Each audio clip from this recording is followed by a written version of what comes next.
अच्छा फैसला है। मैं तुमसे कुछ पूछना चाहता हूं कि क्या फरहद किसी परेशानी में था यासर? क्या मतलब, मैं समझा नहीं। मेरा मतलब क्या वो इतना ज्यादा परेशान था कि उसने खुदकुशी करना जरूरी समझा? बिल्कुल भी नहीं, वो तो जिंदगी से खुश था बहुत।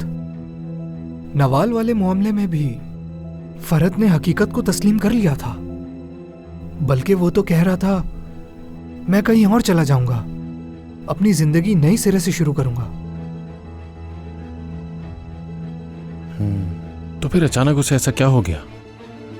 हमारा दिन तो अच्छा शुरू हुआ था।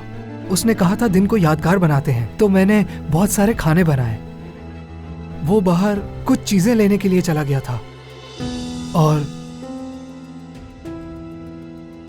तो वो पहले अनम से मिला और उसके बाद उसने, ये तो कुछ समझ नहीं आ रहा मुझे भी समझ नहीं आ रहा कि ये सब कैसे हो गया।